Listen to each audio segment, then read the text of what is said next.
you're looking at a live view of the Falcon Heavy on historic launch pad 39A at Kennedy Space Center, awaiting liftoff at 2:30 a.m. local time. Welcome to our live webcast of the Falcon Heavy Space Test Program 2 mission, or STP-2, from SpaceX headquarters in Hawthorne, California. My name is Alex Siegel, and I'm a material planner here at SpaceX. I'm excited to be here with you today, along with my co-hosts, bringing you coverage of the third launch of Falcon Heavy, this one for the U.S. Air Force. And I'm Jessie Anderson. I'm a lead manufacturing engineer here at SpaceX. Tonight's mission is a rideshare mission and marks the first Department of Defense launch on Falcon Heavy, the world's most powerful operational rocket by a factor of 2. It will be among the most challenging launches in SpaceX history.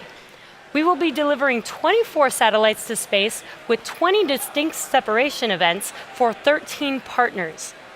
There will be 4 separate upper stage MVAC-D engine burns, 3 separate deployment orbits, a final propulsive passivation maneuver, and a total mission duration of over 6 hours.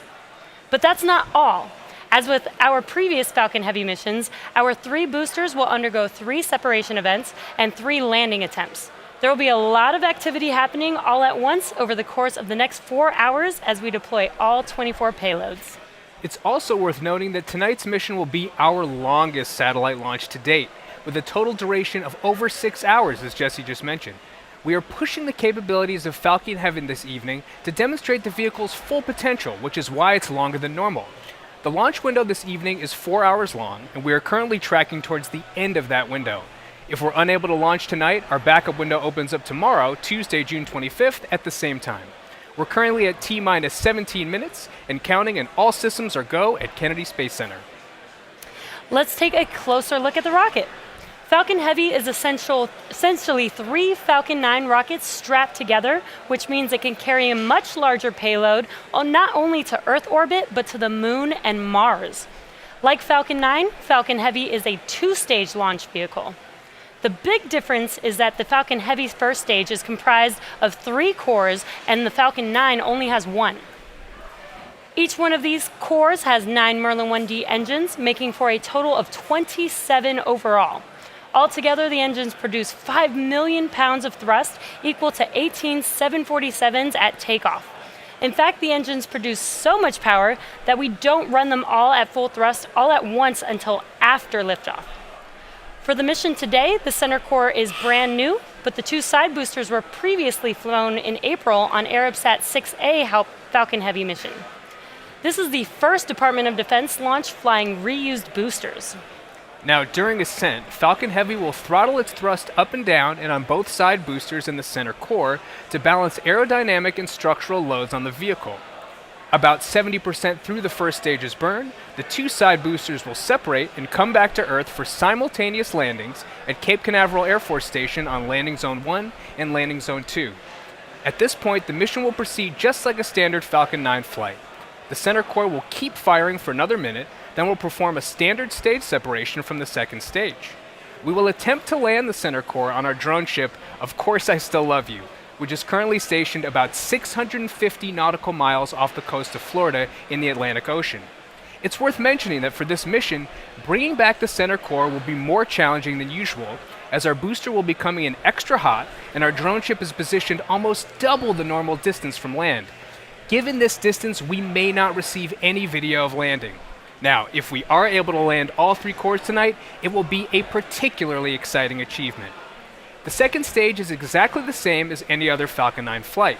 Tonight, the second stage will move through 4 different orbits in order to deliver the payloads on this mission. The first and second are low Earth orbit, or LEO. The third is a transfer orbit, and the final is medium Earth orbit, or MEO. Speaking of those satellites, all 24 of them are safely enclosed inside of the 17-foot diameter payload fairing, which is the pointed structure on the very top of the rocket. This protects the payload from aerothermal loads, heating, and contamination during ascent. Once we reach the vacuum of space, we no longer need them, so we will jettison the fairing as the second stage continues on its journey to orbit. We will be attempting to recover the fairing pieces tonight with our recovery vessel, Miss Tree, formerly known as Mr. Steven. Our hope is to catch one of the fairing pieces in the ship's nets, and recover the other piece from the water. If we are not successful with our catch attempt, Miss Tree will recover both pieces from the water.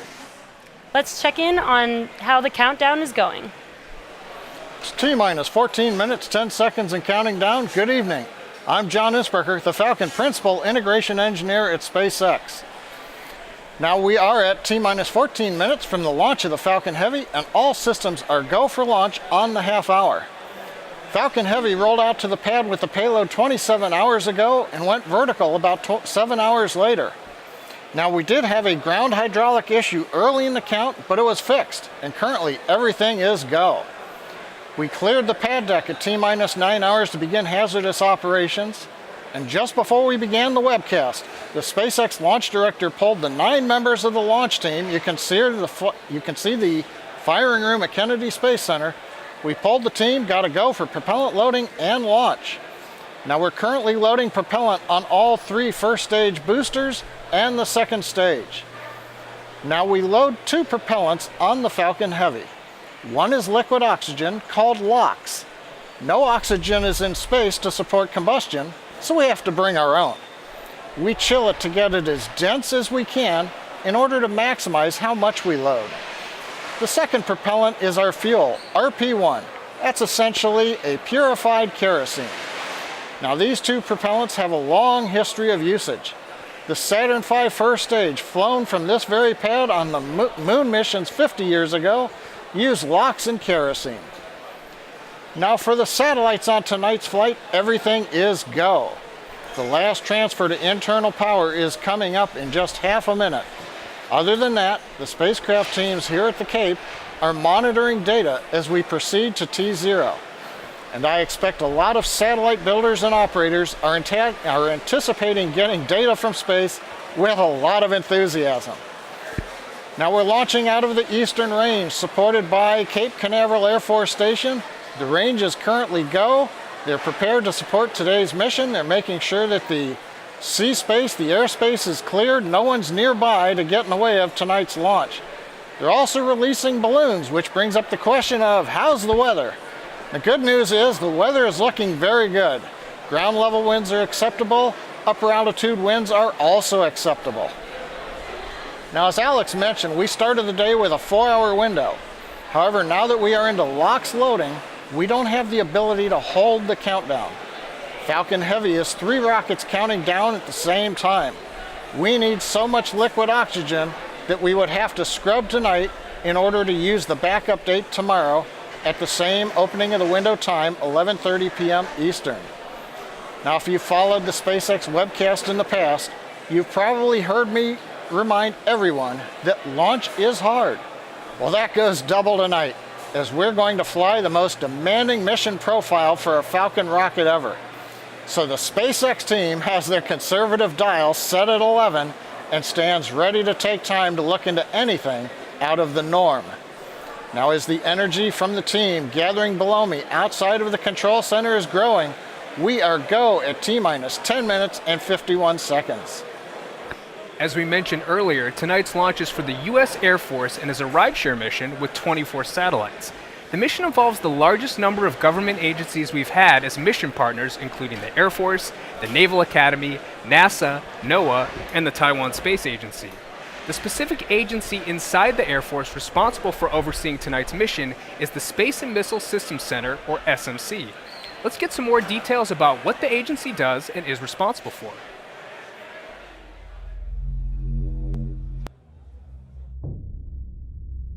What is SMC? SMC stands for Space and Missile Systems Center, but that's just a name. Who we are, what we do, it's much more than just a name. We're the dedicated men and women who develop, acquire, field, and sustain cutting-edge space experiments and operational satellites. Our mission, deliver resilient and affordable space capabilities. What does that mean? It means we enhance military communication systems, acquire next-generation GPS satellites, develop advanced remote sensing and service capabilities, field cutting-edge rocket systems, modernize the United States satellite control structure, create never-before-seen technology, and deliver sustained, unrivaled space superiority for our nation. Let's face it, The world's changing. Along with it, SMC is changing to ensure the United States remains the vanguard of space capability and scientific understanding. We dubbed our aggressive and innovative new approach to the way we work SMC 2.0. That means speed, to quickly implement the best solutions to new problems. Partnerships, to forge the relationships necessary for the mutual benefit of the U.S. and our international allies.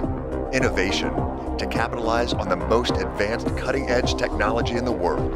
Culture, to inspire the necessary risk-taking that will propel us into the future.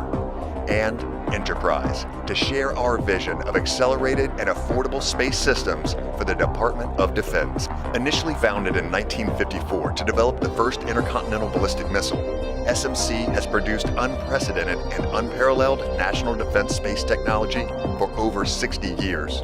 During this time, we've been called upon to support manned space, anti-satellite, and missile defense programs while continuously increasing our space capability. That's where we came from. But a more important question is, where are we going? Humans have always been explorers. We venture to discover that which is unknown. At SMC, we push the boundaries of the known and fight every single day to enhance our technological capabilities, launching past the limits of the sky. We are the pathfinders to the high frontier, and we are building the future of space. The SpaceX team continues to count down for launch for the nighttime launch of Falcon Heavy. I remember watching the night launch of Saturn V on the Apollo 17 mission in December 1972, and it turned night into day. We're expecting the same tonight from 27 Merlin engines. We're currently at T-minus 7 minutes 28 seconds and counting. Fuel loading is continuing. We're about to wrap up fuel loading on the 3 first stage boosters over the next minute. Liquid oxygen loading is continuing. That'll wrap up between 3 and 2 minutes before liftoff on all the stages. We've had the report the last satellite has gone on internal power just a moment ago. Everything's looking good on the satellites. Now a major activity coming up here in another 2.5 minutes is retract of the strongback. We'll see the clamps open up around the second stage. The strongback will recline about 2 degrees in preparation for launch. We're also just inside T-minus 7 minutes. We've begun chilling in the 27 Merlin 1D engines. Now a lot's going to happen in the first 4 minutes of flight of the Falcon Heavy. We'll first light the 2 side boosters and then the center core. The flight computer on Falcon Heavy will check the power on all the engines, then command release from the ground hold downs at T0, so we lift off at T-minus 0. Right after we lift off, we're at full power of over 5.1 million pounds of thrust.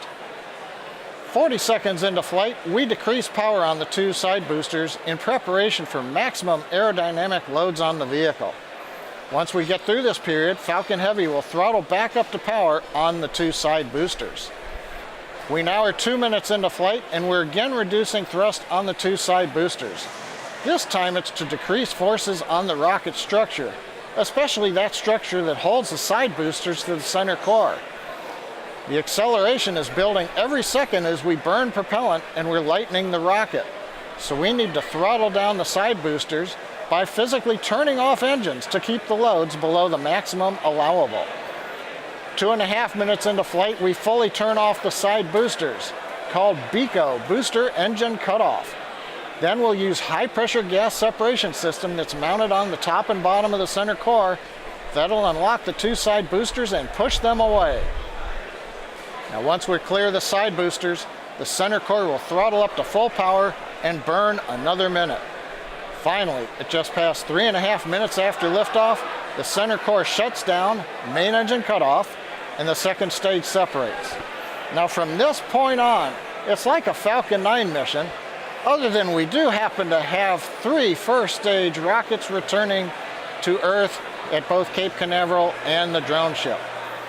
Meanwhile, on the way into orbit, the fairing will separate. The second stage engine will undergo a series of 4 burns, eventually delivering all 24 satellites to their intended orbits. Now it's a demanding sequence of events for the Falcon Heavy tonight.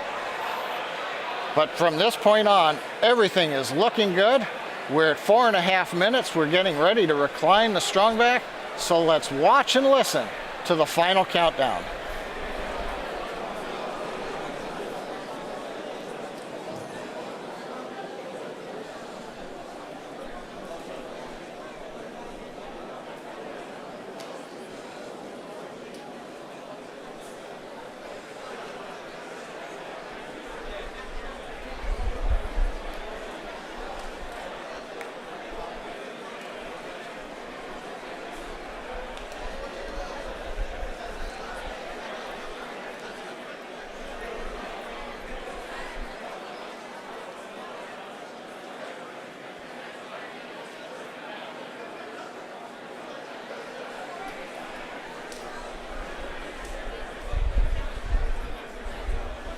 Back starting to retract. And negative Y lock float is closed out.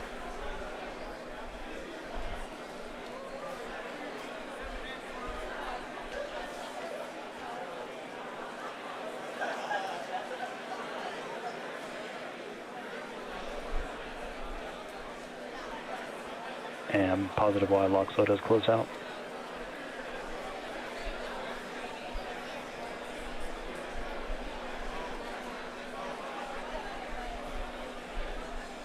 Strong back lower is closed out.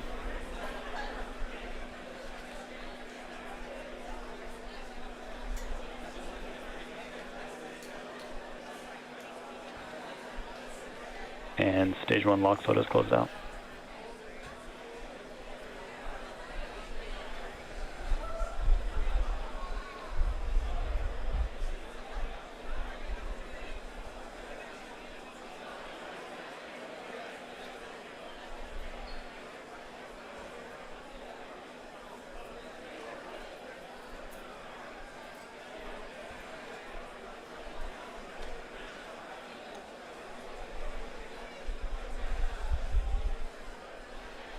Vehicles on internal power.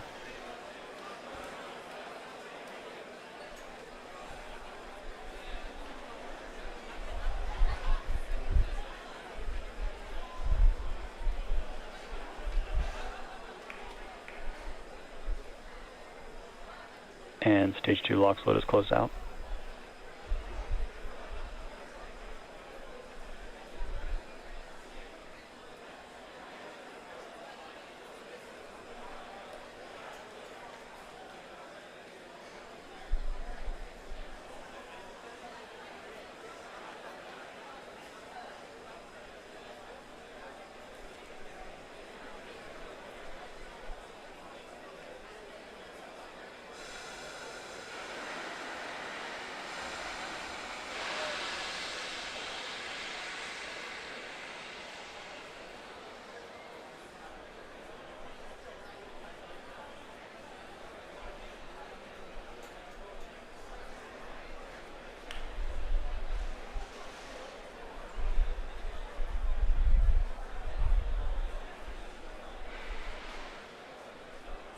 Ground gas close is complete.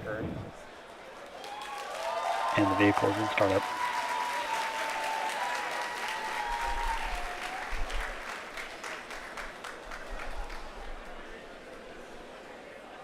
This is the mission director. Go for launch.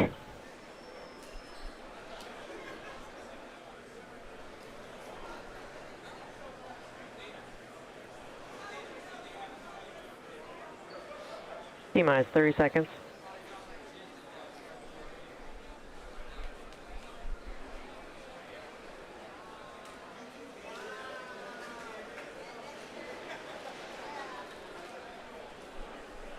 T-minus 15 seconds.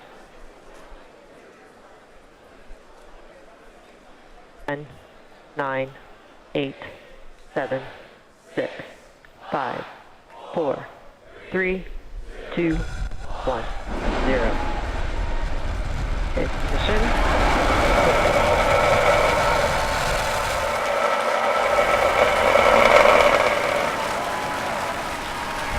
Vehicles pitching downrange.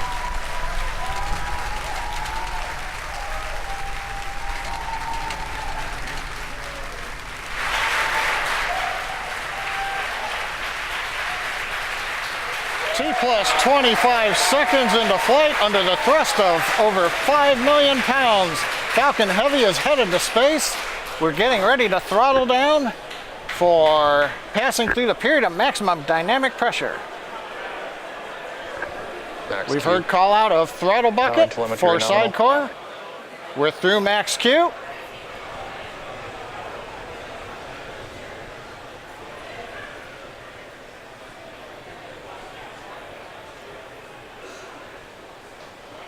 Vehicle is supersonic.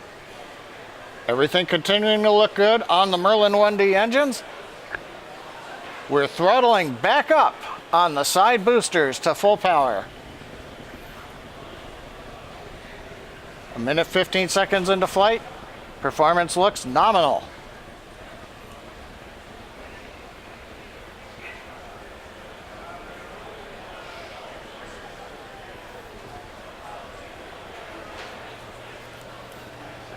Currently, the next event coming up in about 2 minutes. We'll hear call out of chill-in of the MVAC-D engine.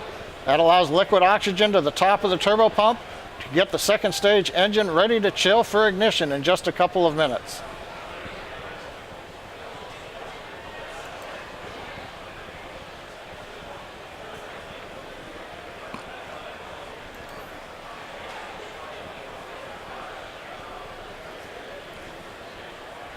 We're 2 minutes into flight. We've begun to decrease thrust on the side boosters to minimize acceleration and loads on the Falcon Heavy structure. We've turned off one engine on each of the side boosters to decrease that load. Now our next major event coming up here in about 10 seconds, shutdown and separation of the side boosters.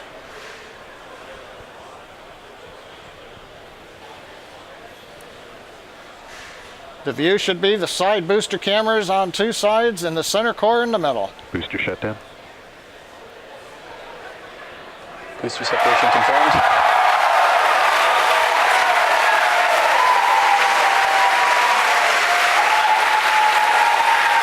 Over the cheering in the background, it's going on midnight, but a lot of people here at SpaceX, side boosters have separated. They're getting ready for their burn back to Cape Canaveral. You can see on the left and right views, the side boosters have ignited. The center core continues under full power. Everything looking good on the Falcon Heavy. Next event coming up in about 15 seconds will be shutdown of the center core, followed by stage separation and ignition of the second stage engine. Good views of the two side boosters under the thrust of 3 engines each, slowing down their velocity and coming back towards Cape Canaveral. We have shutdown on the center core. Go. Stage separation confirmed.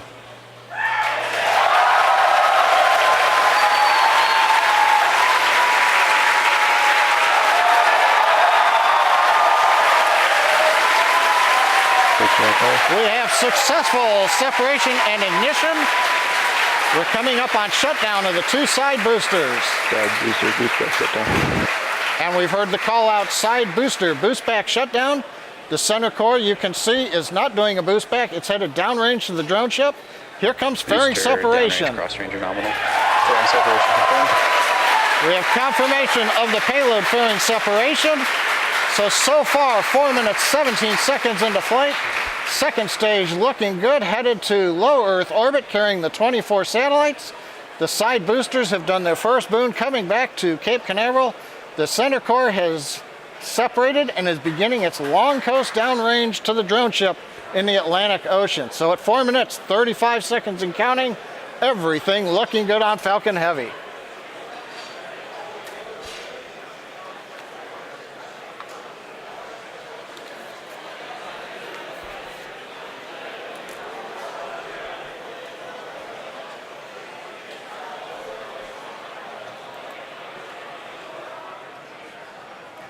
Now those side boosters are making their way back. Their grid fins on all 3 boosters should be deployed, and those are help guiding them to their landing zones. As a reminder, today we will be attempting to recover all 3 of these first stages, and all 3 boosters are currently making their way home.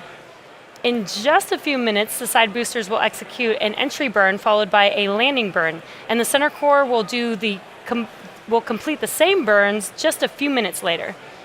Both burns are used to slow the stage's speed down rapidly before landing.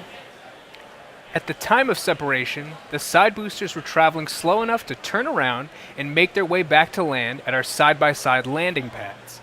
The center core is going too fast to efficiently return to the Cape, so we're using our autonomous drone ship, Of Course I Still Love You, as we mentioned earlier. As a reminder, our drone ship is positioned twice as far offshore than normal, so we may not get visuals of landing tonight. Also coming up in a few minutes will be the call-out for second engine cutoff. So coming up in about a minute here, we're going to look for that side booster reentry burn to begin. Shortly after that, that should end about 20 seconds later.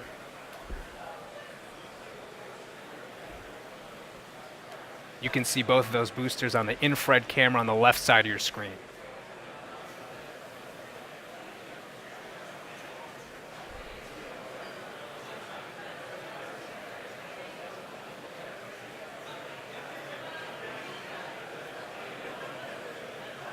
Again, about 30 seconds until we expect those side boosters entry burn to begin. So keep an eye on the left side of your screen.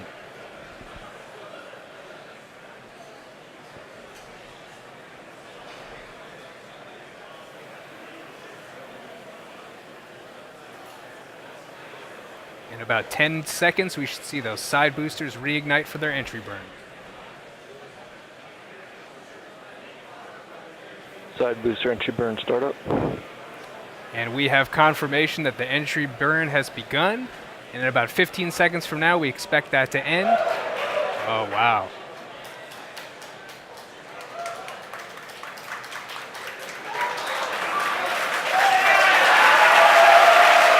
Hear the crowd cheer behind me.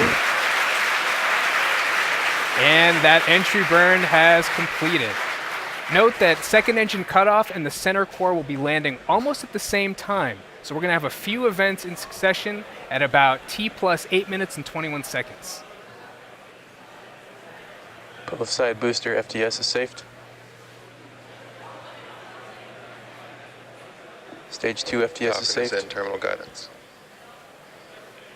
In about 20 seconds, we're going to look for that side booster landing burn to begin on both boosters. Side boosters transonic. About 10 seconds away.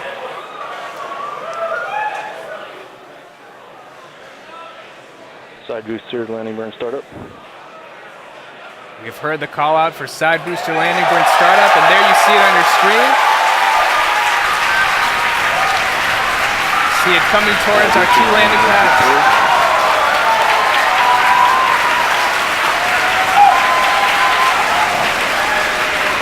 See those landing legs deploy. Incredible. Side boosters are successfully landed. Landing operators moving to Confirmed side booster landing. What an iconic view. We've also, at the same time, I believe we've had second engine cutoff at the same time.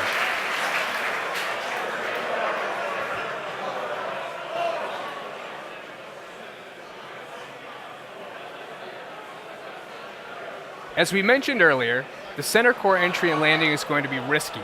During entry, it'll face more heating and dynamic pressure than we've ever experienced on Falcon 9 or Heavy flight before. Why, you ask? Because we have to lift the second stage higher and faster than other Falcon Heavy flights in order to have enough performance in it to execute 4 burns into all the different orbits. So coming up at T plus 9 minutes and 39 seconds, we should see the center core entry burn ending. Center core entry burn. Oh, we have the confirmation. Looks like that was the confirmation for it to begin. So we're a little bit off the timeline. Center core entry burn shut down. And we had just heard the confirmation that center core entry burn has shut down. And now that the entry burn is complete, the center core is moving back about 20% faster than it was at the end of the Falcon Heavy 2 Arabsat entry burn. First stage Cape LOS expected. Now we're just about a minute away from that center core landing burn beginning, and as we've been mentioning, this will be the most difficult landing that we've had to date. This will be a 3-engine burn. That center engine will start up first, and then 2 outer engines will start up as well for that landing burn. Now we're just 30 seconds away from that center core landing. And it's no surprise that we do not have a live view of that center core as it's coming down, but it looks like we got a live view of the drone ship there. Of course, I Still Love You.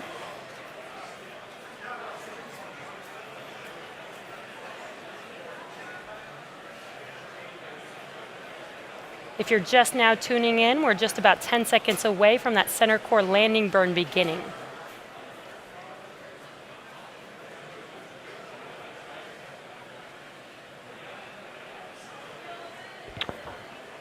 Stage 1 landing burn has started. And we have confirmation that the center core landing burn has begun. You can see that coming down on Of Course I Still Love You. Center core landing are deployed. Got a pretty good view. And as you can see on our screen, it looks like our center core did not make it on our drone ship, Of Course I Still Love You tonight. Again, as we've been mentioning, this was the most challenging landing that we've had to date. And this is our secondary mission. So our primary mission, we just heard the call out for a good orbit of our second stage. So we are actually just moments away from our first deployment of the evening for Oculus ASR, which was developed by students at Michigan Technological University.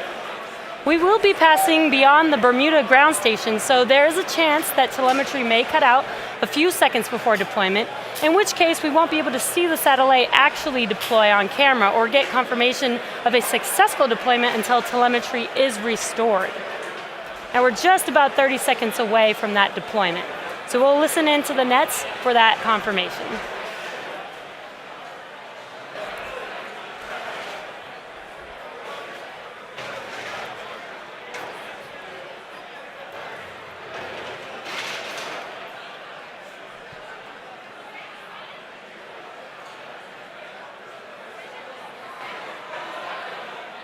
Looks like we still have that live view.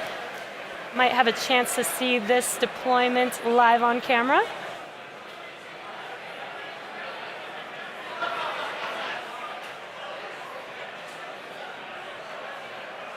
Again, we are waiting for the Oculus satellite deployment.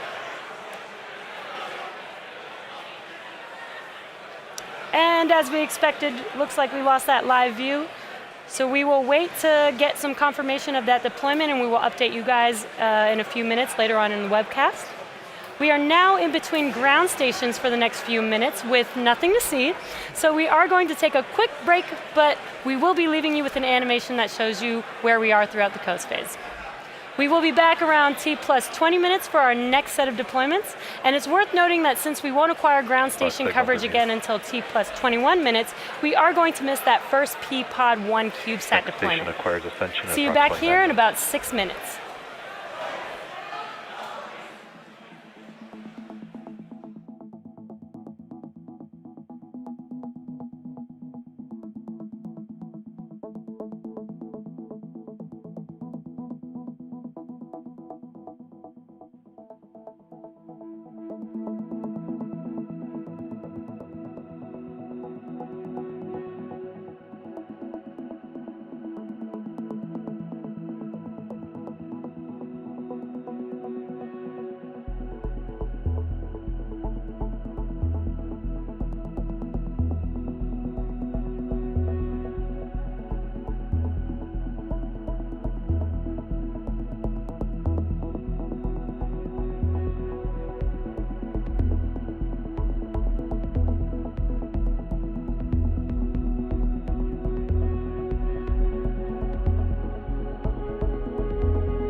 Welcome back to the webcast for the STP-2 Falcon Heavy mission.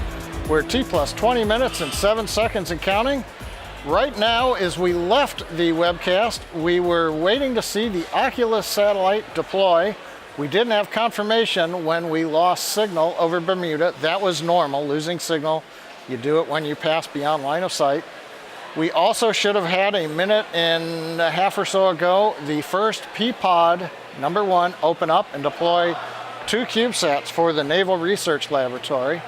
But we're waiting until we reacquire signal over the Ascension Island tracking station around the equator in the middle of the Atlantic so that we can understand whether or not the Oculus satellite deployed and how P-Pod 1 deployed also.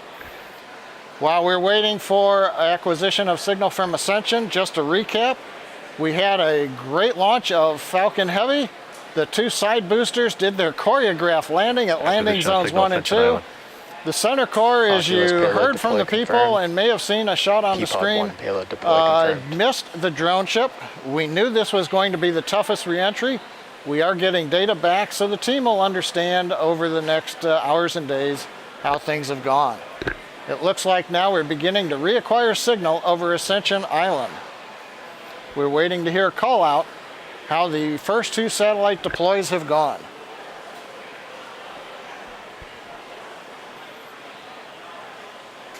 It appears we have confirmation that the Oculus satellite was separated and P-Pod #1 opened up, deploying the Naval Research Laboratory satellites. There's a view from space, and if you remember the view just before we left, on the bottom left was the Oculus satellite, had a white coloring to it, and it's no longer there.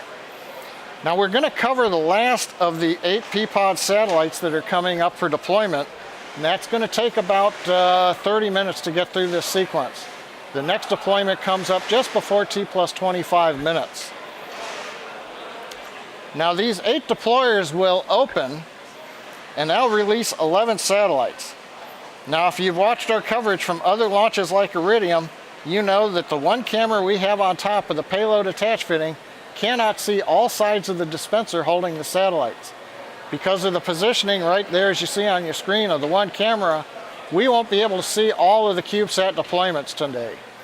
In particular, the next 3 P-Pods, 2, 3, and 4 on the back side, we won't be able to pick those up. However, as the second stage does maneuver in orbit, in the sunlight, we might be able to pick up a glint of the sun off of the CubeSats as they move away from the second stage.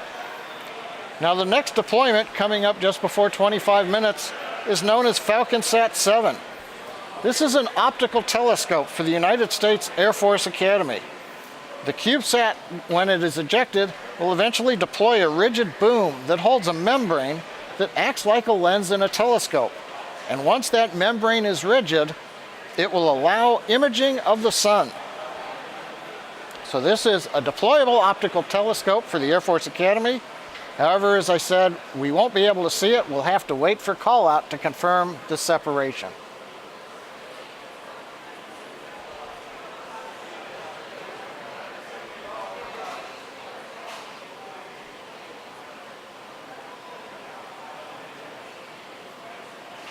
Gabon acquisition of signal.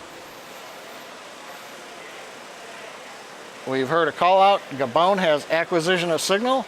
As we are approaching the African coastline, the next ground station beyond Ascension Island is picking up the signal from Falcon Heavy second stage.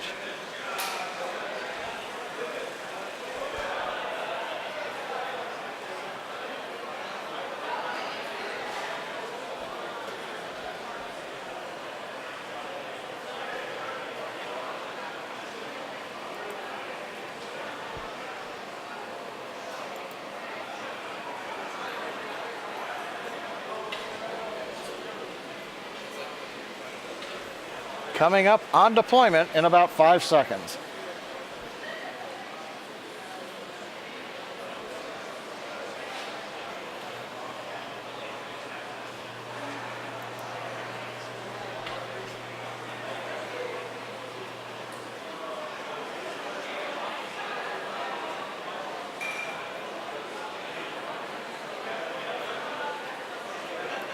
P-Pod 2 deploy confirmed. And there's the call out from the avionics engineer. Always a little bit tense as you're waiting for them to confirm that the signal indicates that the door is open. Inside of each of the deployers is a spring that pushes out the CubeSats. And what we have is confirmation that the Air Force Academy deployable optical telescope should be in orbit on its own now. Now we've got about 235 seconds until we get to the next deployment.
Coming up just about a minute away from the third P-Pod opening. Inside this deployer is a single CubeSat. It's known as Armadillo from the University of Texas. Now, Armadillo is an acronym, and bear with me. It stands for Atmospheric Related Measurements and Detection of Sub-Millimeter Objects. Quite a mouthful. Primary goal is to use a dust detector to characterize the space debris environment, focusing on sub-millimeter debris that can't be seen by Earth-based telescopes. Now, this satellite deployer is mounted on the opposite side of the dispenser, so again, we'll only have verbal call out when it separates.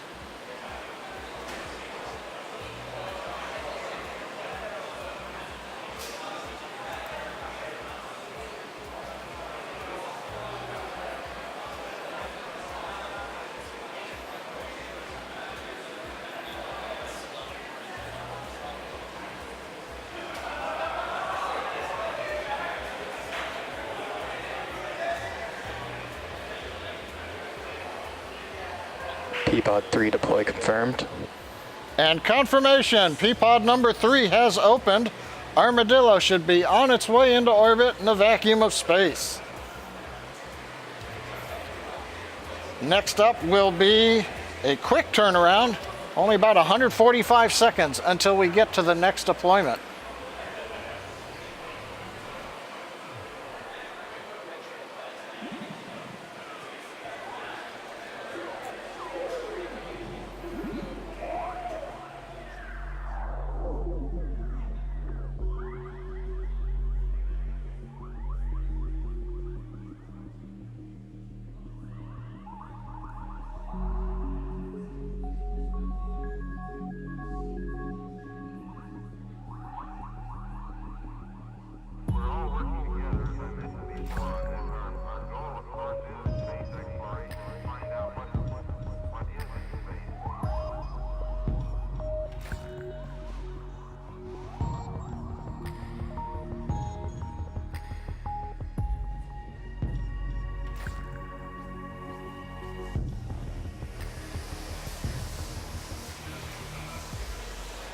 Okay, we're just over 50 seconds away from the deployment of P-Pod 4. This time we're going to have 2 CubeSats coming out of the deployer. Again, it's on the backside of the dispenser. This is the last one on the backside of the P-Pods. Satellites are called PSAT and BRICSAT.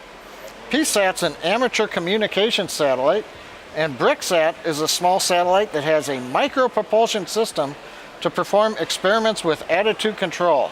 Satellites are out of the United States Naval Academy.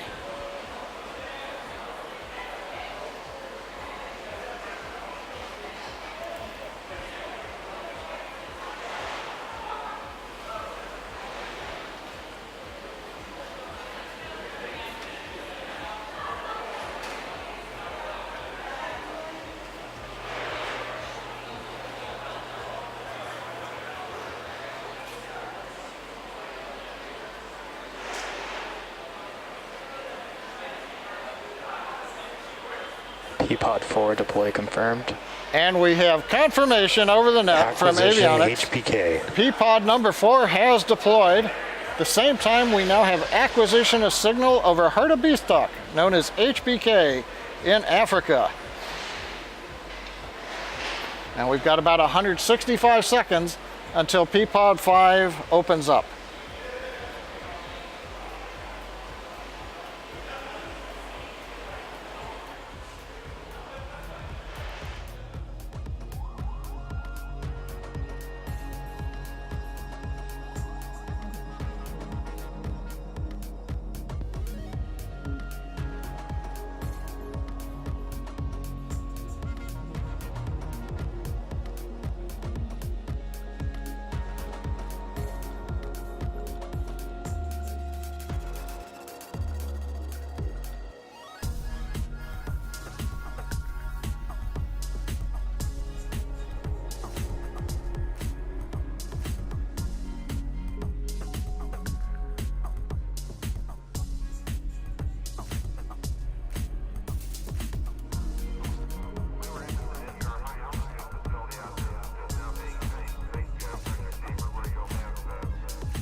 All right, P-Pod 5 is going to be opening up here in just about 50 seconds.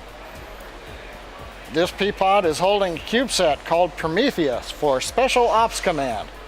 Now hopefully we might be able to get to see some of these now that they're deploying from the dispenser on the side of the camera. Currently on the map you can see we're passing over Africa in contact with the Hartebeestok ground station. We'll be losing signal here shortly from Gabon in West Africa.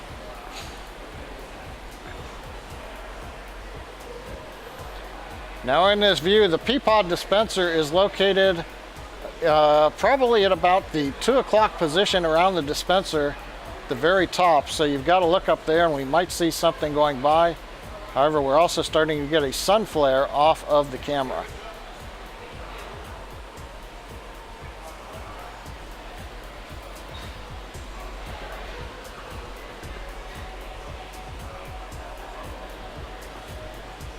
P-Pod 5 deploy confirmed.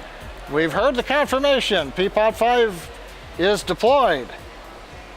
So we're through 5. We've got 3 more P-Pods to go. The last one will be deploying at T plus 50 minutes. So we've got another 16 minutes to get through this sequence. So the next one coming up should be deploying in about 285 seconds, a little more than 4.5 minutes almost.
picobone loss of signal expected.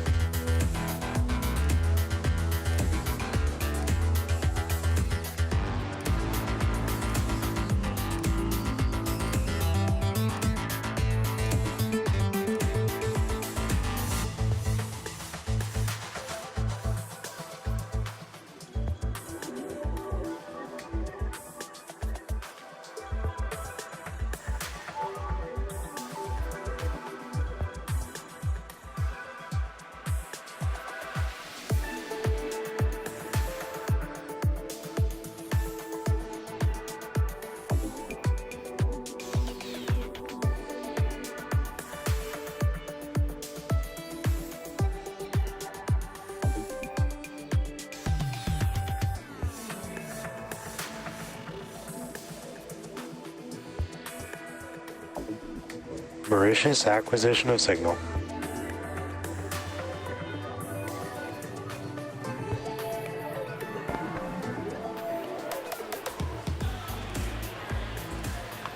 We're a little more than a minute away from the next deployment over Africa. In fact, the next two P-pods that will open and deploy satellites are in support of the NASA Enhanced Tandem Beacon Experiment, and they're built by the University of Michigan. This mission explores bubbles in the electrically charged layers of Earth's upper atmosphere.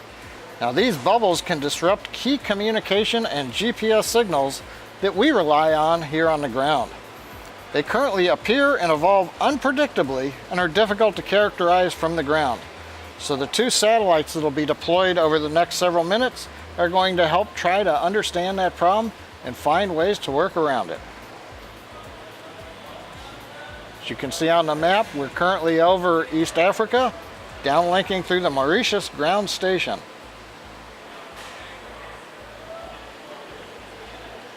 Again, looking up around 2 o'clock at the top of the stack, trying to see if we can spot the CubeSat coming out of the deployer.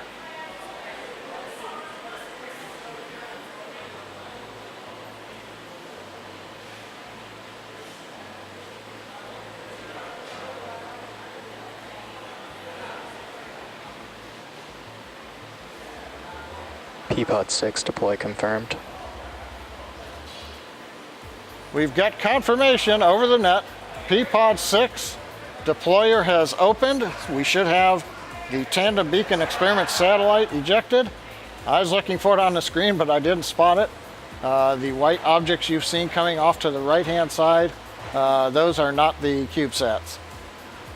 Now the second stage is now maneuvering to get in position for the next deployment. That's going to come up in about 5 minutes from now.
half a minute for the 7th of the 8 P-pod openings. This is also a tandem beacon experiment CubeSat. Now, to study those bubbles that I talked about in the Earth's atmosphere, the 2 CubeSats that we're deploying emit signals in a handful of frequencies to stations on the ground. From there, scientists can measure disruptions in the signals to determine how they're affected by the upper atmosphere bubbles. Waiting for call out of P-pod 7 opening and the CubeSat deploying.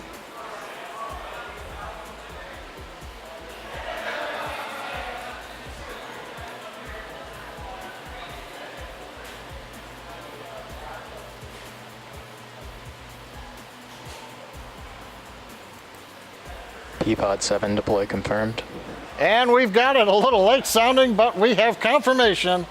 P-pod 7 is open to deploy the 2nd of the 2 beacon experiment satellites for the University of Michigan.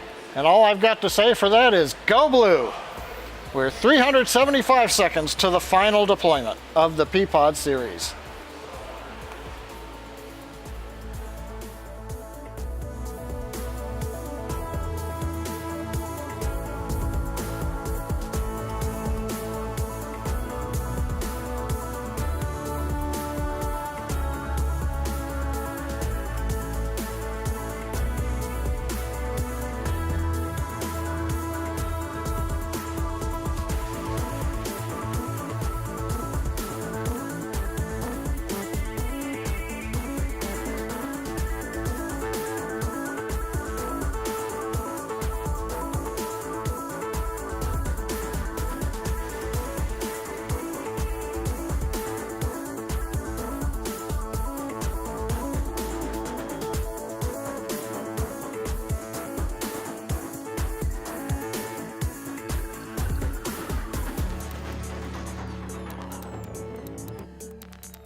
Loss of signal HPK expected.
Well, we're T plus 49 minutes, 15 seconds.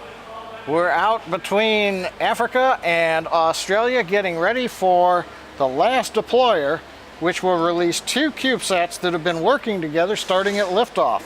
One is the NASA LEO CubeSat, and the second is the STANGSat CubeSat from Merritt Island High School.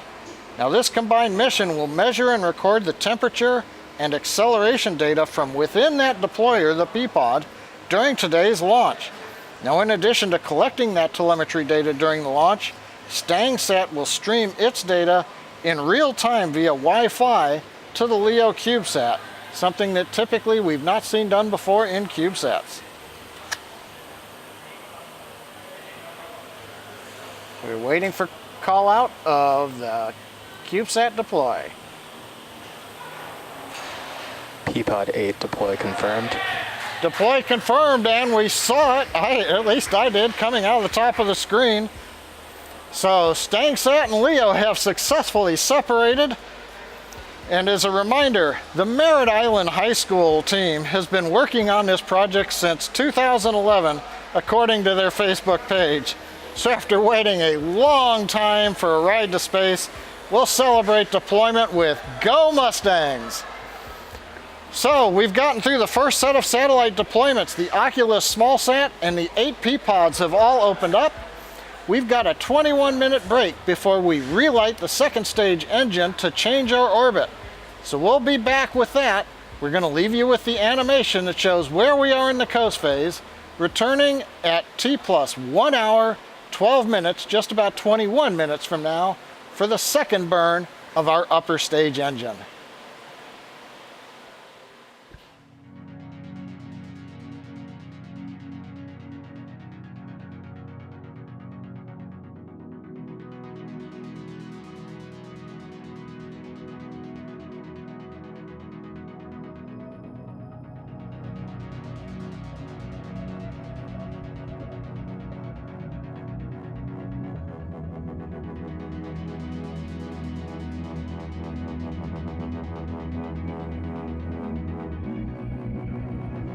Acquisition West Australia.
Lost signal expected.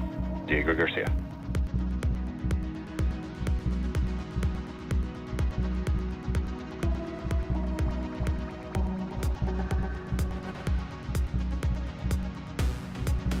Loss of signal Mauritius expected.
Hobart, or Tasmania acquisition.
Loss of signal West Australia expected.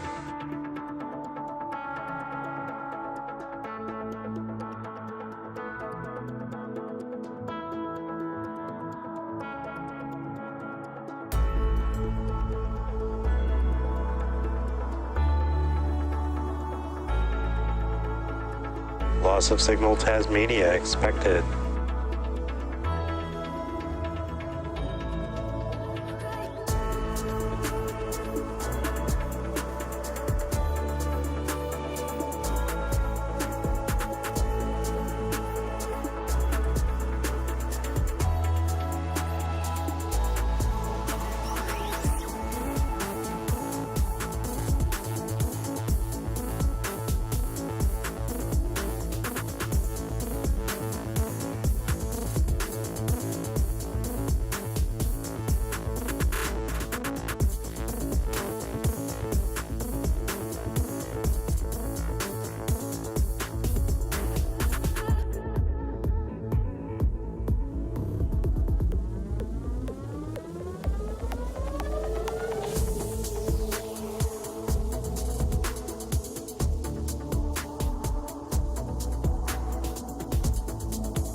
Acquisition signal well.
T plus 1 hour 12 minutes since a great liftoff from pad 39A at Kennedy Space Center. We are less than a minute away from the second of our 4 second stage engine burns. In fact, counting down, we're a little more than 25 seconds to go. Currently, we're chilling in the second stage. We're passing over the Southwest Pacific at this time. Everything looking good as we get ready to light the second stage engine. Currently, we're settling propellant down on top of the turbo pumps so that when we spin the pumps, they've got plenty of liquid to pull through and light the engine. Seconds away from ignition. Engine at power. We've heard the call out. Engine is at power. This is planned to be about a 22-second burn.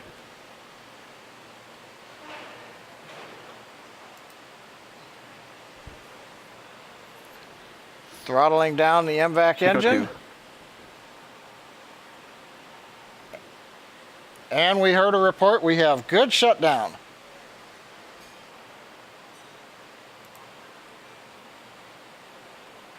Nominal orbit insertion. And what we love to hear, the guidance, navigation, and control engineer over the countdown net reports good orbital insertion. So we've had a good burn and a good insertion. Now that we're in the good orbit, we're going to be coasting again for the next 5 minutes or so.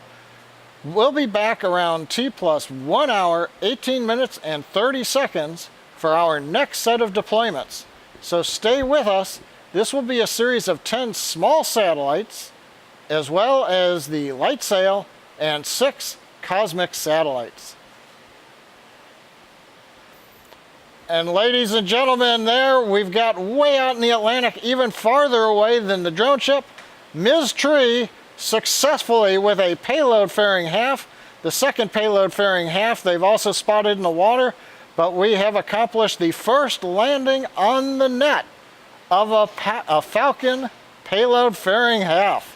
So another first time accomplishment for the SpaceX team, especially out there in the middle of the Atlantic Ocean.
Guam, loss of signal.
Welcome back to the STP-2 mission as we await the next set of deployments. First up is PROX-1 microsat developed by students at Georgia Institute of Technology in Atlanta to demonstrate satellite close proximity operations and rendezvous. PROX-1 is not an acronym, but actually got its name from the word proximity. It is basically running some proximity operations or formation flying experiments with the LightSail CubeSat for the Planetary Society. The LightSail will not be released immediately from PROX-1. That will actually happen 7 days after it separates from Falcon Heavy. When this happens, the LightSail will unfurl its mylar sail, which is 1/20th of the thickness of a sheet of paper, with an unfurled area of 344 square feet. This will be the largest solar sail ever demonstrated as a primary means of propulsion. We won't have a visual of this deployment. There is also a good chance we may not have real-time confirmation of deployment since we will be over the Kwajalein ground station. Kwajalein can only record data. It does not send SpaceX real-time. So we may have to wait a few minutes until we come over Guam station to get confirmation of deployment. So again, that deployment should be happening in a couple seconds here. We will get back to you on that confirmation once we get that telemetry back. Now, the next deployment, and they keep coming, folks, will be for NPSat and will occur in about 2 minutes. NPSat was built by the Naval Postgraduate Research Laboratory, and it carries a bunch of experiments. But in layman's terms, it's investigating the concentration of electrons in the ionosphere, one of the outer layers of Earth which influences radio transmissions. It's also doing experiments to improve communications and the survivability of computers in space, and demonstrating a new type of solar cells for power production. This deployment we will be able to see, hopefully, so let's sit back and wait to see it deploy, and that's coming up in about a minute from now, a little over a minute.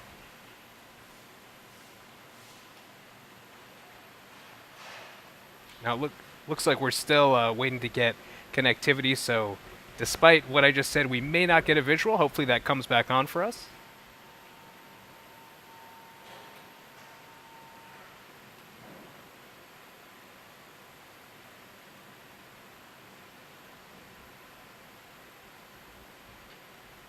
Now again, we anticipate hearing a call out of confirmation of deployment for NPSat in about a minute from now. Hopefully we'll get a visual as well.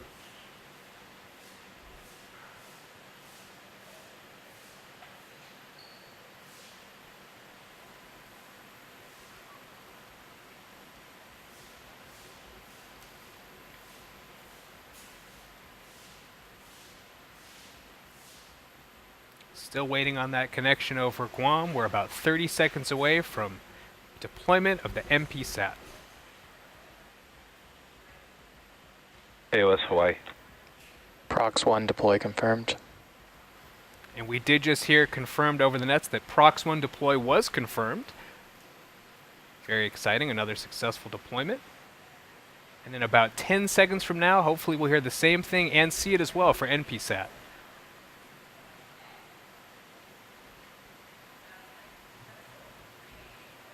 And there you see the release on your screen of NPSat, a successful deployment and confirmed over the nets. Amazing.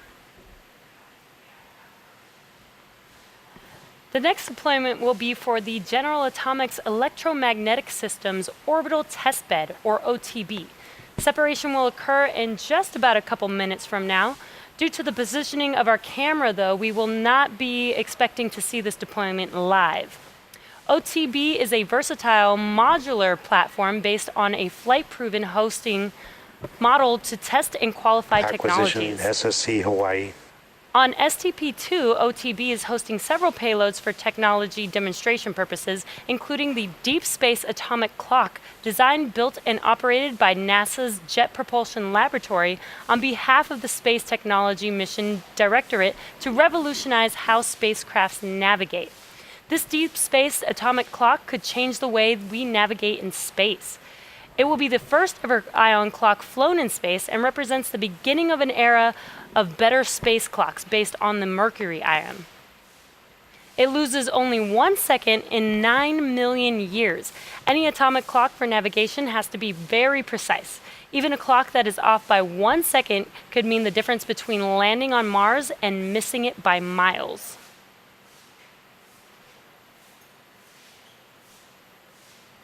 In ground tests, the Deep Space Atomic Clock stays stable and keeps correct time for weeks, even months. It's up to 50 times more stable than the atomic clocks on GPS satellites. If the mission can prove the stability in space, it will be one of the most precise clocks in the universe. The toaster oven-sized instrument will be tested in Earth orbit for 1 year, with the goal of being ready for future missions to other worlds. Now we should be seeing this coming up or hearing the call out actually in just about 10 seconds from now.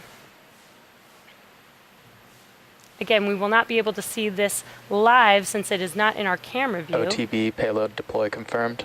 And we just got that confirmation for the OTB deployment. Our next deployment is coming up in about 3 minutes, and this is for the Green Propellant Infusion Mission, or GPIM, which is a NASA mission that develops a green alternative to conventional chemical spacecraft propulsion systems. Once NASA demonstrates the fuel and compatible system in space, green propellant could replace hydrazine as the status quo spaceflight propellant. Not only will green propellant be safer, it will also be faster and much less costly. Again, due to the positioning of our camera, we are not expecting to see this deployment live either. But we can listen in for confirmation at about T plus 1 hour and 27 minutes. Hopefully we'll get that confirmation over the nets.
GPIM deploy confirmed.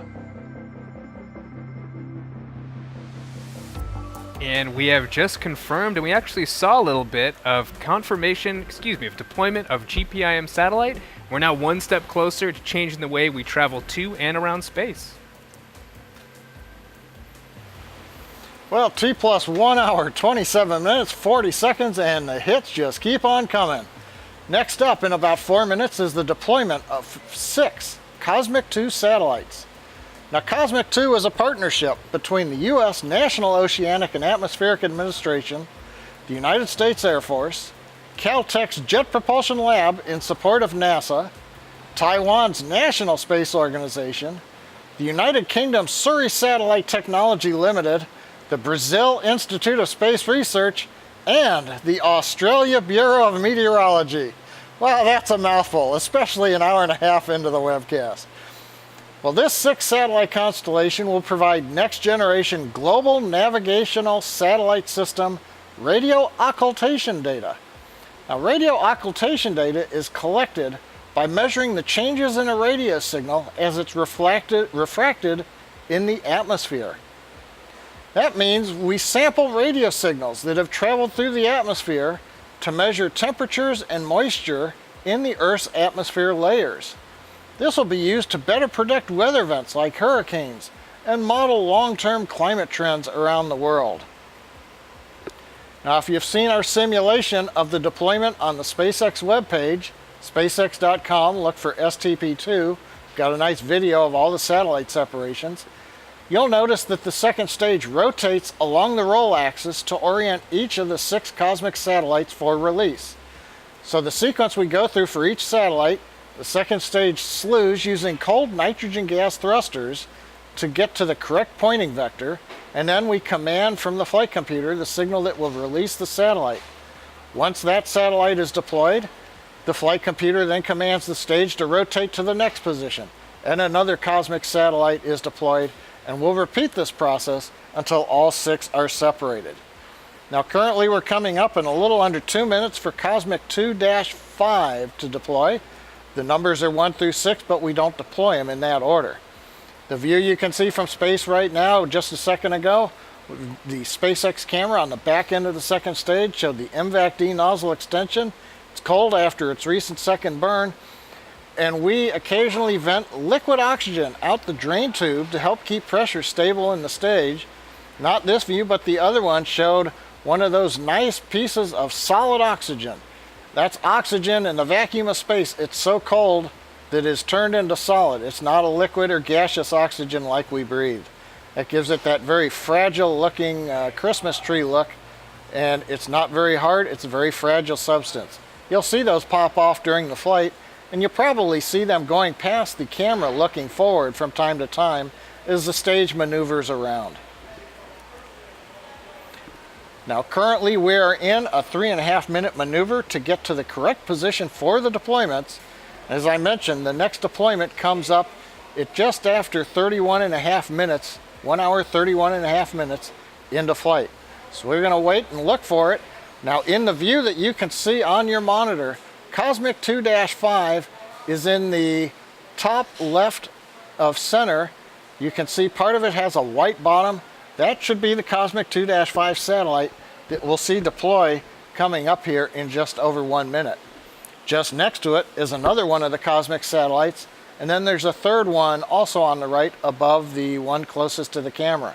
So we should have 3 good views, and there goes the first cosmic satellite. 2, satellite 5, deploy confirmed. Right on time, within a second or so of the timeline that was set up days ago, so everything looking good. Now, the cosmic satellites, as I mentioned, are mounted around the dispenser.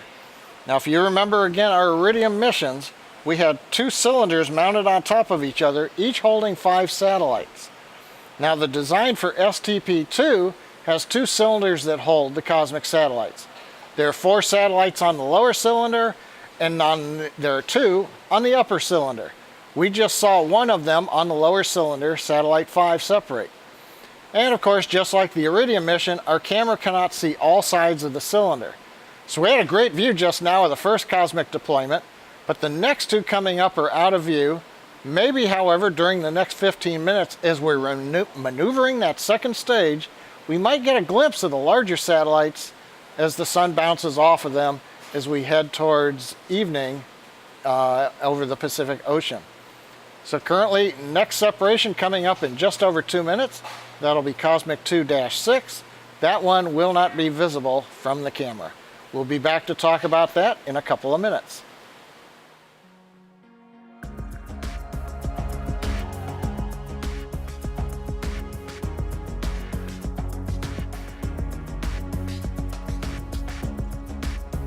AFSC on Vandenberg acquisition of signal.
Cosmic 2, Satellite 6, payload deploy confirmed.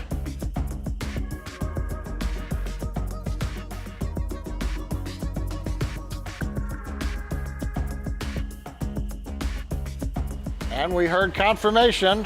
Avionics Engineering reports, looking at the telemetry, that the Cosmic 2-6 satellite successfully deployed. Now, similar to what we do on Iridium, we've got another 2-minute pause.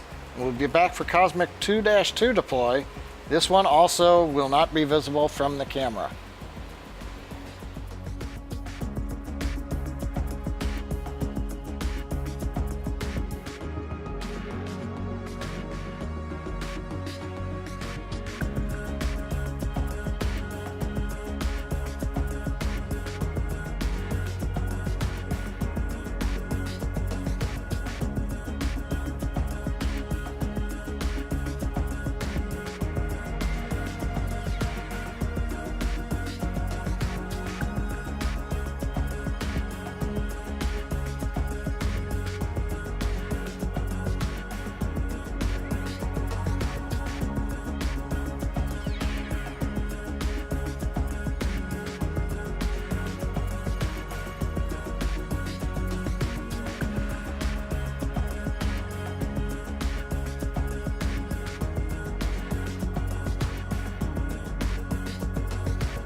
Cosmic 2, Satellite 2, deploy confirmed.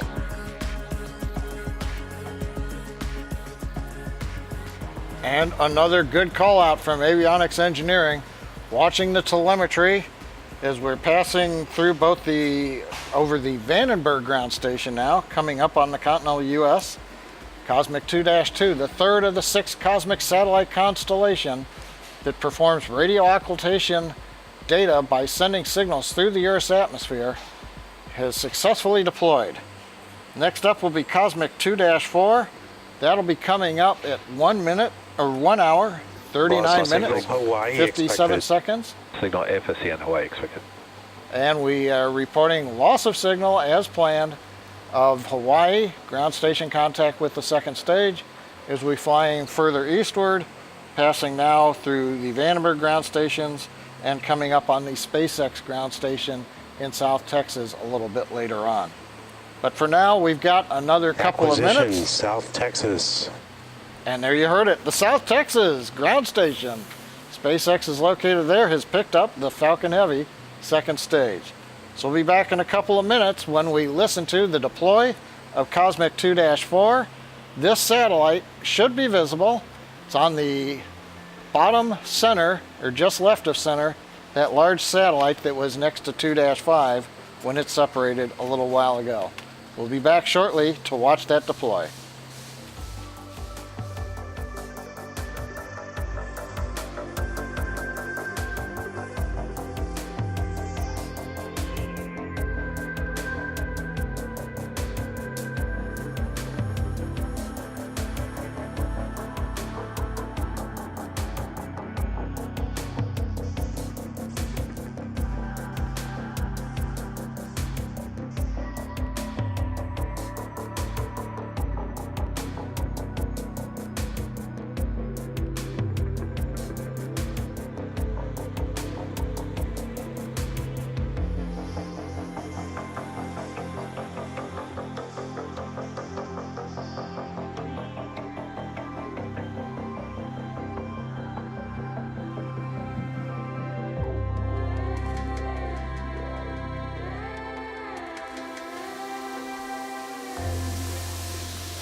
Well, we're about 45 seconds away from the fourth of the 6 Cosmic 2 satellites. This one, hopefully we get a nice view. Currently the camera cycles between views of the nozzle. Now we're looking forward, and then we should stick with the forward-looking view, and hopefully we'll see the satellite that's right front dead center there separate, coming up in about 13 seconds.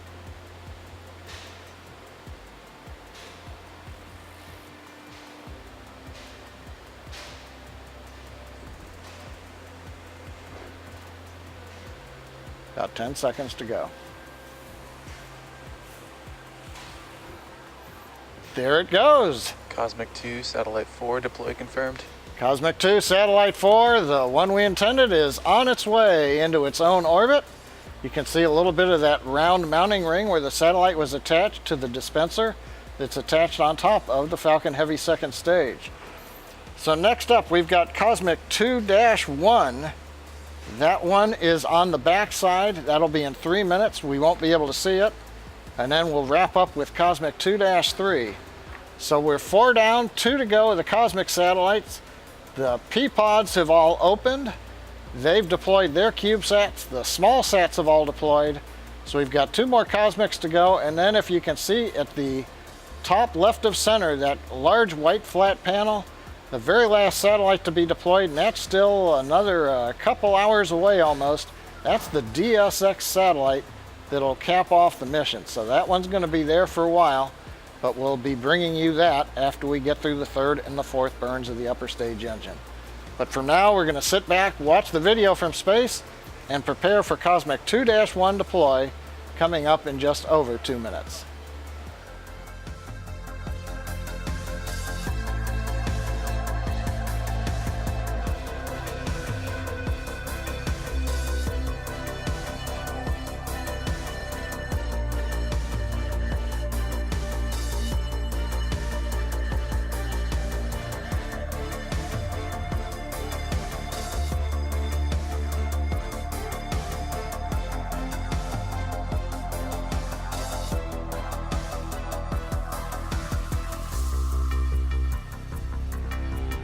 Cape J6 acquisition.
Cosmic 2, Satellite 1, deploy confirmed.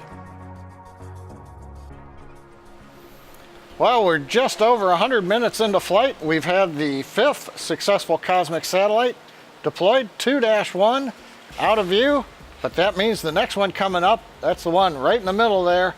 You can see a little bit of the white panel with the circular images on it. That's Cosmic 2-3. We ought to see that one deploy coming up in just about 2.5 minutes. Currently, Falcon Heavy second stage is passing over Mexico, central Mexico. We're contacting through our Texas ground station, and we recently acquired the second stage with the ground station that we have at Kennedy Space Center out on the East Coast. So it's been 104 minutes since we launched, and we're coming up on the end of the first orbit, and it's been a great first orbit. And in addition to all the satellite deployments, as we showed you a little earlier, we caught 1/2 of the payload fairing on the fairing recovery ship Ms. Tree. Just so you know, we only intended to catch 1/2 of the fairing. The other half did go into the water. They did see that.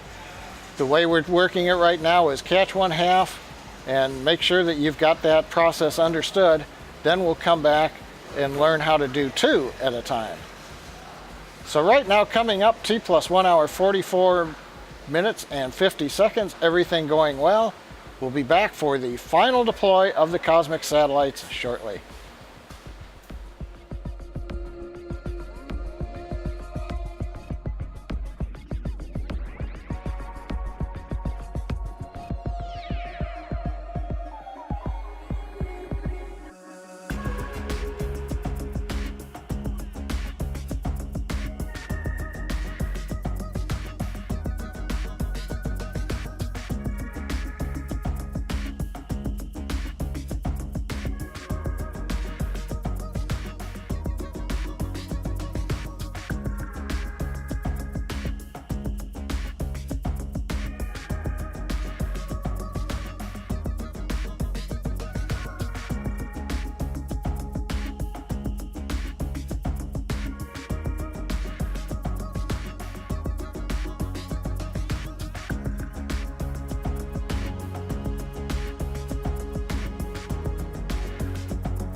Cosmic 2, Satellite 3, deploy confirmed.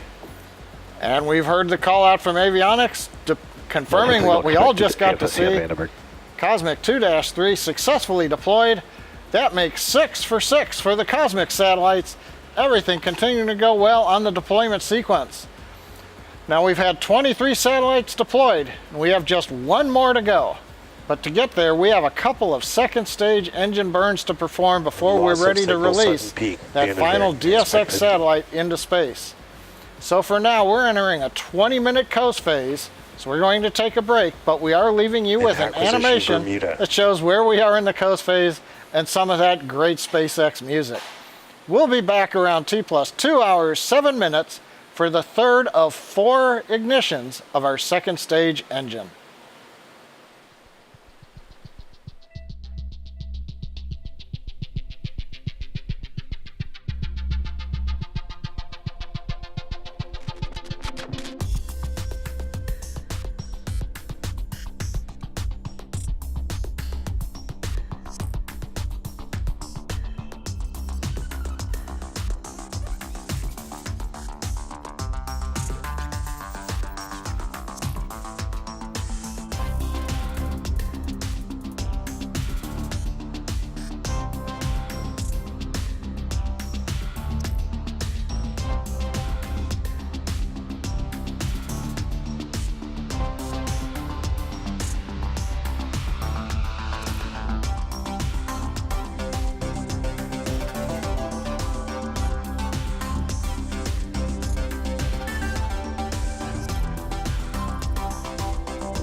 Loss of signal South Texas expected.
Loss of signal Cape J6 expected.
Loss of signal Bermuda is expected. Next station to acquire is Ascension Island. In approximately 3 minutes.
Acquisition of signal, Ascension Island.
Start on back chill.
Welcome back. We're just about 30 seconds away from our third burn of the second stage engine.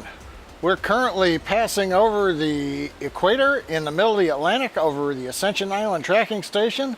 We're settling the engine down. You can see we're venting liquid oxygen out the drain tube, chilling the engine in, preparing for ignition. Now this is going to be about a 30-second burn. Heard the report, engine is chilled for the third burn.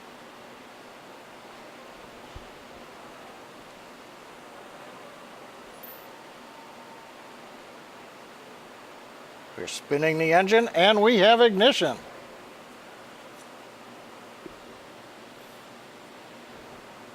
As I mentioned, this is about a 30-second burn. We're burning at the equator because while the earlier burns were decreasing the inclination, the mission objectives now require that we increase the inclination. We're also changing the orbit from about 700 kilometers up to an apogee of 6,000 kilometers. Throttling down, and we should have shutdown of the second stage engine.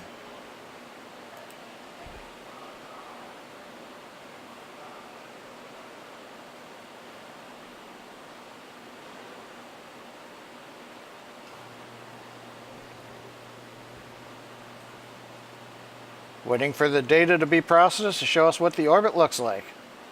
Nominal orbit insertion. And the call out, the one we always like from guidance, navigation, and control engineer, is a nominal orbit insertion.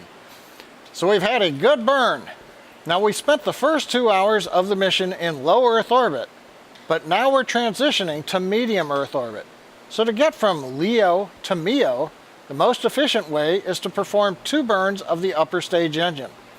Now the first burn, the one we just completed, put us into a transfer orbit.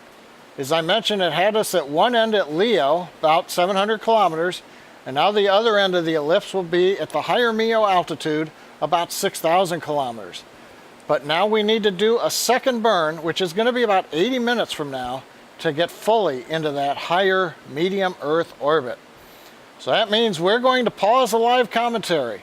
We'll be back at T+ 3 hours and 27 minutes for the last events of a great mission so far. This will be the fourth and final relight of our second stage engine, as well as deployment of the DSX satellite that you can see at the very top of the stack as the camera has been cycling between views of the MVAC engine and the payloads. So 2 hours, 10 minutes into the books. We've got a little bit more to go. Be back with us at 3 hours and 27 minutes.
Acquisition of signal HPK.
Acquisition of signal Mauritius.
Expected loss of signal HPK.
Acquisition of signal, Tasmania.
precisely kind of information do you want from the study? What do you want? What do you want?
Acquisition of signal, AFSC and Guam.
Acquisition of signal, Guam.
Expected loss of signal, Mauritius.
Acquisition of signal, Auckland.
Welcome back to our STP-2 mission. We are just less than a minute away from our fourth and final relight of our second stage, which will be the most relights in SpaceX history. Now this burn will last about 35 seconds long. And we're just about 2 seconds away from that. You can see that on your right screen, there's the second engine, second stage engine.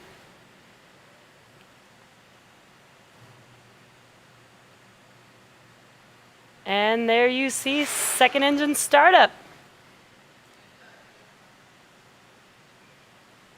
Again, this will be about 35 seconds long. And this is the most relights in SpaceX history for a second stage.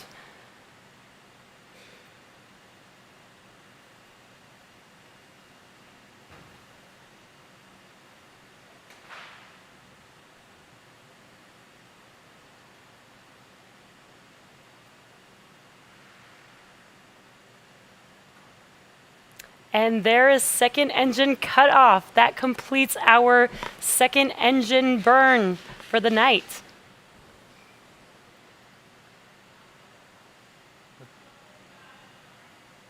Nominal orbit insertion. It looks. And we have good orbit. Nice. Yeah, sorry to talk over you. We got confirmed good orbit. And now that we have good orbit, we are waiting for our final deployment of the DSX satellite for the Air Force at about T plus 3 hours and 34 minutes. It has been quite a night. So far, it's been an exciting mission and one of many firsts, including the first Falcon Heavy mission for the Department of Defense, the first time we've relit our MVAC-D engine 4 times, which makes this the longest satellite mission in SpaceX's history. The Air Force Research Laboratory Space Vehicle Directorate's Demonstration and Science Experiments, or DSX spacecraft, will conduct basic research on the harsh radiation environment of medium Earth orbit, which we referred to as MEO earlier. Basically, it will measure space radiation so we can improve future spacecraft design and operations for radiation-intensive bands of Earth's orbit. This means that DSX has to itself be hardened with protection against the radiation in MEO. DSX is also doing some experiments on solar activity and measuring the impact of the solar cycle on space radiation and particle concentration in Earth's orbit. One cool thing about DSX is that while DSX on launch is no larger than a station wagon, it will deploy booms over 260 feet, 15% longer than the Falcon Heavy that's carrying it. So it's by far the longest spacecraft we've ever launched, almost as long as the International Space Station itself. So coming up at about T plus 3 hours and 34 minutes, we expect to see the DSX deployment, so we're going to hang back for a bit.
All right, we're going to watch here for the deployment of that DSX satellite. Should happen at any moment now.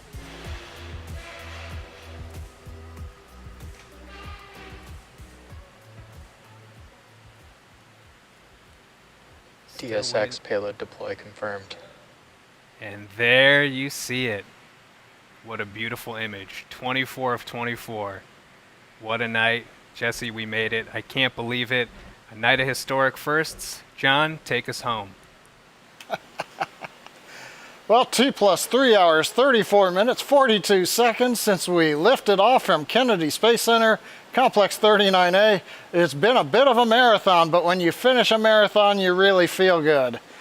We've had an outstanding mission tonight. We lifted off from 39A, turned night into day with the Falcon Heavy, over 5 million pounds of thrust. The center core went downrange, and we knew it was going to be the toughest mission ever for a center core. We did get the visibility of the drone ship camera, but we just missed the drone ship, Of Course I Still Love You. However, the side boosters made up for that with a great return to landing zones 1 and 2 for the side booster. Wonderful landing there. Second stage went into orbit. We did 4 burns of the second stage. All of them were right on target. We did 24 payload separations. And then the icing on the cake tonight was the ability to get 1/2 of the payload fairing, as we were targeting, into the net above the ocean on our recovery ship known as Ms. Tree. So altogether, it's been a great, wonderful evening here at SpaceX. We'd like to thank our customer, the U.S. Air Force, for entrusting us with tonight's mission. We'd like to thank the 45th Space Wing for range safety, Kennedy Space Center for range support, and we'd also like to thank all our viewers for logging in. Follow our website and social media platforms for updates on our next missions and milestones. And until next time, have a good night.